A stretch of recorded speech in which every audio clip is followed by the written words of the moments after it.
Breaking news చూస్తున్నాం. పల్నాడు జిల్లా రాజుపాలెంలో ఘోర ప్రమాదం చోటు చేసుకుంది. రెడ్డిగూడెం సమీపంలో ప్రైవేట్ ట్రావెల్స్ బస్సు అదుపు తప్పింది. హైదరాబాద్ నుంచి బాపట్ల వెళ్తుండగా వాటర్ పైప్ లైన్ ను ఢీకొట్టింది morning star travels bus. Emergency door నుంచి ప్రయాణికులు బయటికి దూకి ప్రాణాలు కాపాడుకున్నట్లుగా తెలుస్తోంది. ప్రమాద సమయంలో బస్సులో 30 మంది ప్రయాణికులు ఉన్నట్లుగా సమాచారం అందుతోంది. అయితే ప్రయాణికులు ఆ ఎమర్జెన్సీ డోర్ నుంచి బయటికి దూకడంతో సురక్షితంగా బయటపడ్డట్లుగా తెలుస్తోంది. మన స్క్రీన్లో కనిపిస్తోంది. ఒక్కసారి ఆ విజువల్ చూడండి. బస్సు ఏ షేప్లో ఉందో, ఏ పొజిషన్లో ఉందనేది మనకు కనిపిస్తోంది. రోడ్డు మీద వెళ్తున్నటువంటి కొంచెం వేగంగా వెళ్తున్నటువంటి బస్సు ఒక్కసారిగా అదుపు తప్పి సైడ్కి వెళ్ళిపోవడంతో సైడ్ ఉన్నటువంటి భారీ పైప్ లైన్స్ను ఢీకొట్టినట్లుగా తెలుస్తోంది. మనకి స్క్రీన్లో ఆ పైప్ లైన్ కూడా కనిపిస్తోంది.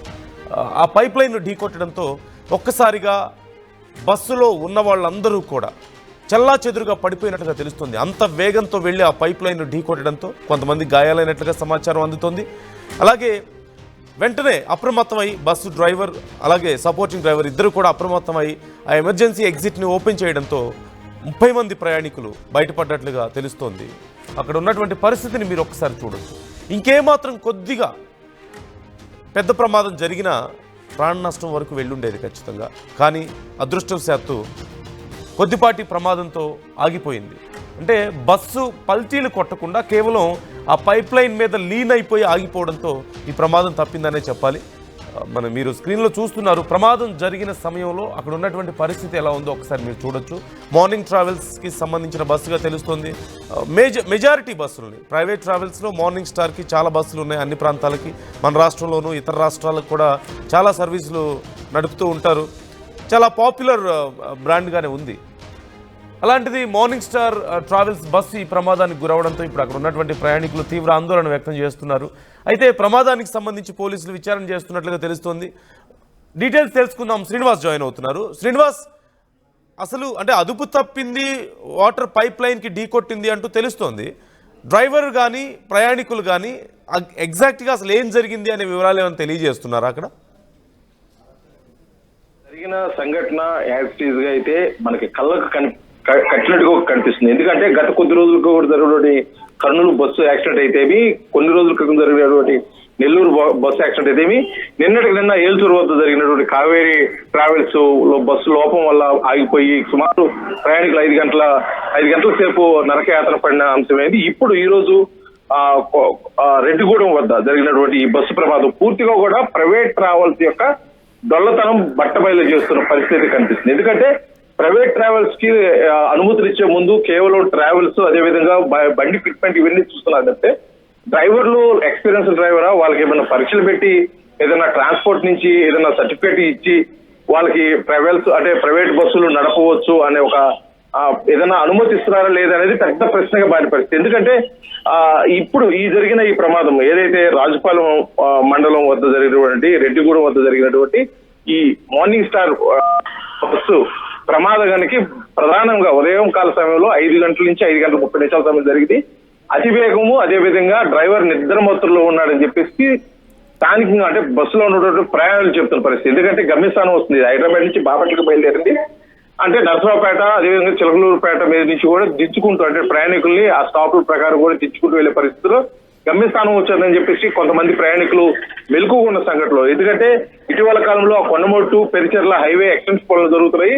అందులో భాగంగానే సత్తెనపల్లి పుడుగురాల మధ్య ఉన్నటువంటి సింగిల్ వే రోడ్ అది ఆ రోడ్లు చాలా నిదానంగా వెళ్లాల్సిన పరిస్థితి. కానీ డ్రైవరు అతివేగంగా ఉండటం, దానికి తోడు నిద్ర మొత్తం ఉండటం వల్ల కూడా ముందుకు ఆ సింగిల్ రోడ్ లో నుంచి మార్జిన్ కి దిగిపోయి ఇంకొద్దిగా ఒక 10-20 మీటర్లు కూడా ముందుకు వెళ్ళితే ఒక పెద్ద గొయ్యి ఉండేది. ఆ గొయ్యిలో పడే ప్రమాదం కూడా తప్పిందని చెప్పుకోవచ్చున్నది. ఆ గొయ్యిలో పడకుండా బస్సు పూర్తిగా వరగటం, ఆ ఎక్స్టెన్షన్ హైవే కల్వర్ట్ నిర్మాణం కోసం తీసుకొచ్చిన పైప్ లైన్ ని ఆనుకొని బస్సు నిలిచిపోవడం వల్ల కూడా పూర్తిగా ప్రాణాపాయం తప్పిందని చెప్పుకోవాలి.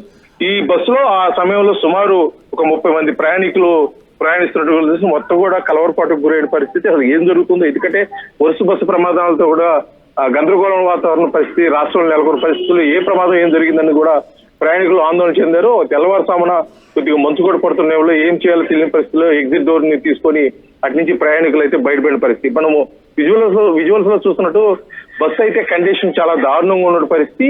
కేవలం ఆ ఎక్స్టెన్షన్ వర్క్ జరుగుతుంది కూడా చూసుకోకుండా ఆ మార్జిన్ అయితే దిగటం వల్ల కూడా ఆ ప్రమాదం చోటు చేసుకుంది. దానికి తోడు ప్రయాణికులతోటి లోడెడ్ గా ఉన్న బండి ఆ మార్జిన్ దిగి ఆ పైప్ లైన్ కానీ ఆ పైప్ కానీ లేకపోయినట్టయితే అక్కడ జరిగే ప్రమాదం మనం ఊహించి కూడా ఊహకు కూడా అందే పరిస్థితి. దానికి తోడు ఒక 10 ఎక్స్టెన్షన్ వర్క్స్ జరుగుతున్నప్పుడు సహజంగా ఏవో ఒక సైన్ బోర్డ్స్ పెడతారు కదా, రోడ్ వర్క్స్ జరుగుతున్నాయని కానీ, లేదంటే బోర్డర్ కి సంబంధించి నైట్ టైం సహజంగా ఎంత లైట్స్ ఉన్నా కానీ ఒక్కొక్కసారి టర్నింగ్స్ దగ్గర అలాంటి సమయాల్లో రికగ్నైజ్ చేయలేకపోవచ్చు ఆ బోర్డర్స్ ని. సో అంటే అక్కడ వర్క్స్ కి సంబంధించి ఏమైనా ఉన్నాయా సైన్ బోర్డ్స్ కానీ, జాగ్రత్తలు తీసుకున్నారా అసలు?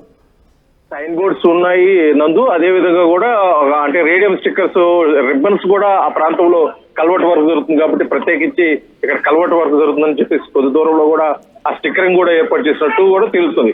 కాకపోతే ఈ ప్రైవేట్ ట్రావెల్స్ ఏదైతే డ్రైవర్స్ ఉన్నారో వాళ్ళు స్పీడ్ కానీ వాళ్ళు తీసుకున్న డ్రైవింగ్ ముందు ఈ ప్రికాషన్స్ కూడా ఏం పనికొచ్చేటట్టు పరిస్థితి కనిపించలేదు. ఎందుకంటే వాళ్ళు మిడ్ నైట్ లో 12 గంటలకి 11:30 హైదరాబాద్ లో బయలుదేరి ఉదయం 5-5:30 కల్లా గమ్యస్థానాలకు చేరాలి. సుమారు 350-400 కిలోమీటర్లు డిస్టెన్స్ ప్రయాణించాలంటే వారు ఏ విధమైన స్పీడ్ మీద దృష్టి పెడుతున్నారు తప్పితే ఇటువంటి ప్రికాషన్స్ ఎక్కడ పట్టించుకున్న దాఖలాలు అయితే కనిపించట్లేదు. ఎందుకంటే హైవే వరకు, అది దట్టు కల్వర్ట్ వరకు, అది ఇరుకు రోడ్డు, నిత్యం ఆ రోడ్డు నుంచి ఈ డ్రైవర్ ప్రయాణం చేస్తున్న పరిస్థితి. బేసిక్ దాని మీద ఒక ఐడియా ఉండాలి. ఐడియా లేకోకుండా రావడం వల్ల మార్జిన్ దిగటం, మార్జిన్ దిగి అదృష్టం కొద్దీ అక్కడ కల్వర్ట్ కోసం ఏర్పాటు చేస్తున్న పైప్ లైన్లు ఉంటాం, పైప్ లైన్లు ఆపుకొని బస్సు పూర్తిగా తిరగబడలేదు, పక్కకు ఒరిగింది. ఆ ఒరిగిన క్రమంలో కూడా ప్రయాణికులు ఒకసారి కూడా స్లీపర్ క్లాస్ అవటం, ఒకసారిగా పక్క వరటం, అంటే చిన్న చిన్న దెబ్బలతోటి తప్పించుకున్నారని చెప్పుకోవచ్చు. అదే బస్సు కానీ తిరగబడినట్టయితే ఆ ప్రమాదం సంఖ్య ఇంకొద్దిగా ఎక్కువగా ఉండేది. అదే ఇంకొక 10 మీటర్లు ముందుకు జరిగినట్టయితే కల్వర్ట్ కోసం ఏర్పాటు చేసిన పెద్ద గుంత అయితే ఉంది. ఆ గుంతలో పడితే ఇంకా అసలు ప్రాణాపాయ పరిస్థితి ఏ విధంగా ఉండిపోయేదో, అసలు ఎంతమంది ప్రాణాలు కోల్పోవాల్సి వచ్చేది కూడా ఊహకందగని పరిస్థితి అయితే ఉంది. మొత్తానికి జరిగిన సంఘటన ఇటు హైవే వర్క్ పనులు, అంటే ప్రయాణ సౌకర్యాలతో హైవే వర్క్ పనులు జరుగుతున్నాయి. ఎక్కడికెక్కడ ప్రికాషన్స్ ఏర్పాటు చేస్తున్నారు. ఎక్కడన్నా ఈ వర్షాకాలం సమయంలో ఏదైనా ప్రికాషన్స్ ఒకటి కోరిపోయినా ఆ రూట్ లో ఇరుగ్గా ఉన్న రోడ్డు కాబట్టి డ్రైవర్స్ కొద్దిగా జాగ్రత్త వహించి, ముఖ్యంగా ప్రయాణికులతో వెళ్తుండదు. ఖాళీ బస్ కూడా కాదు, సింగిల్ రోడ్డు, వర్క్ జరుగుతుంది, ప్రయాణికులతో వెళ్తున్నాము. ఇవన్నీ దృష్టిలో పెట్టుకొని అతను బస్సు స్పీడ్ ని కానీ అతను నడిపే విధానాన్ని పూర్తిగా కూడా కంట్రోల్ పెట్టుకోవాల్సిన పరిస్థితి.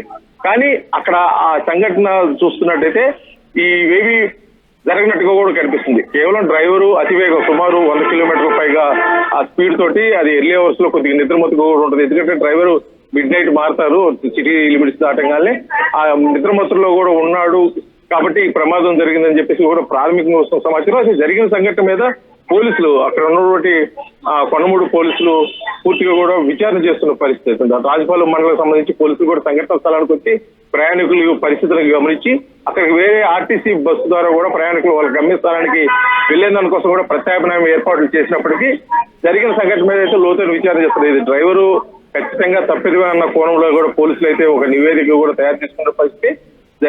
పోలీసులు అయితే ఇంకా లోతైన విచారణ చేస్తున్నారు.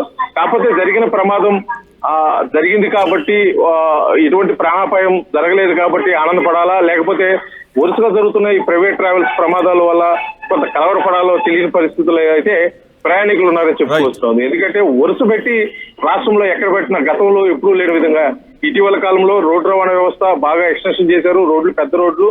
కానీ ఇటువంటి ప్రమాదాలు జరగడం పట్ల అసలు ఏం జరుగుతుందో మటుకు ఆలోచన. ఏదేమైనప్పటికీ జరిగిన ప్రమాదం మటుకి ఒకసారి సంబంధించి శాఖ వారి మటుకు పునరాలోచన చేయాల్సిన పరిస్థితి ఏర్పడింది. ఎందుకంటే చరిత్ర సృష్టించినోడు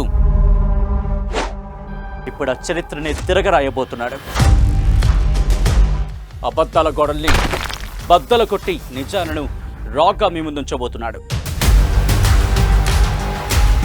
నిజమైన వార్తల కోసం వెంటనే డౌన్లోడ్ చేసుకోండి రా యాప్ని.